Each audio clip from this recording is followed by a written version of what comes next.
নিজের বাড়িতে নিজের স্পেশাল কাজ, অথচ কেনাকাটার জন্য কর্তামশাই আমাকে সময় দিয়েছে মাত্র 2 দিন। কি করে সম্ভব বলো? 2 দিনের মধ্যে কি সব কিছু কেনাকাটা করা সম্ভব? কিন্তু কি আর করবো, এবারেটা কিন্তু করতেই হবে। আমাদের হাতে আর একদম সময় নেই, কালই হয়তো আমরা বাড়ি চলে যাব।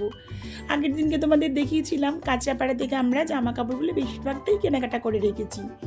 হয়তো বাকিটুকুও কেনাকাটা হয়ে যেত যদি রাত্রির না হয়ে যেত। সেদিন তো অনেকটা রাত্রির হয়ে গেছিলো, আর দেখলেই সমস্ত দোকানগুলো প্রায় বন্ধ হয়ে যাচ্ছে।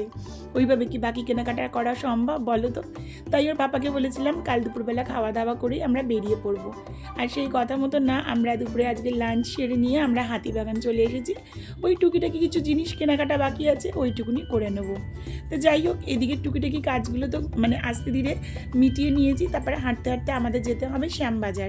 তো অনেকটা হাঁটার পরে না ছেলে একটু বললো মা বড্ড জল পিপাসা পেয়েছে। আর সত্যি কথা বলতে এই দোকানের পাশ থেকে যাব আর দাদার হাতে লাচ্ছি খাবো না, এটা কি কখনো সম্ভব? দাদা না লাচ্ছিটা ভীষণ ভালো বানায়, এত সুন্দর করে সাজিয়ে গুছিয়ে দেয় না, খেতে দারুণ লাগে। তো যাই হোক, এদিকের কাজগুলো মিটিয়ে যখন আমরা ওদিকে গেছিলাম, ছেলের একটা রিচুয়ালসের জিনিস আমরা খুঁজে পাচ্ছিলাম না। সারা হাতিবাগানও খুঁজে না আমরা কোথাও পাইনি। অবশেষে পেয়েছিলাম শ্যামবাজারে গিয়ে। তারপরে শ্যামবাজার থেকে নেওয়ার পরে এই যে রাস্তা পার হয়ে দাদার দোকান, এইখানে সমস্ত আচারগুলো পাওয়া যায়। আমার কাছে বায়না করলে অবশ্যই আমি দিতাম না, এদিন যেহেতু ওর পাপা ছিল তাই জন্য আবদারটা করেছিল পাপার কাছেই। ওর পাপা অমনি কিনে দিয়েছিল। তারপরে আমরা যখন ফিরছিলাম ওখান থেকে না হঠাৎ করে দেখলাম ট্রামটা বেরোচ্ছে। অন্য দিন না ট্রামটা স্ট্যান্ডেই থাকে, আজ দেখলাম ট্রামটা বেরিয়ে হাতিবাগানের দিকে যাচ্ছে। আর ছেলেও ভীষণ এক্সাইটেড ছিল, চলো না মামাম এই সুযোগ। আমিও বললাম হ্যাঁ চল, একটু ট্রামে উঠে যাই। কারণ আমাদের জানো তো হাতিবাগান থেকে শ্যামবাজার অনেকটা রাস্তা, অথচ এখানে না কোনো গাড়ি ঘোড়া পাওয়া যায় না, একমাত্র বাস ছাড়া।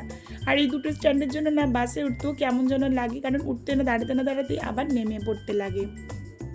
আর এদিন দেখলাম পেছনের দিকের বগিটাতে একটা যেন শুটিং চলছিল। ছেলে তো ভীষণ এক্সাইটেড ছিল, ওর বেশ ভালো লাগছিল। ও যেহেতু ফার্স্ট টাইমে ট্রামে উঠেছে, ওর আনন্দটাকে দেখলেই তোমরা চোখে মুখে যেন ভেসে উঠেছে।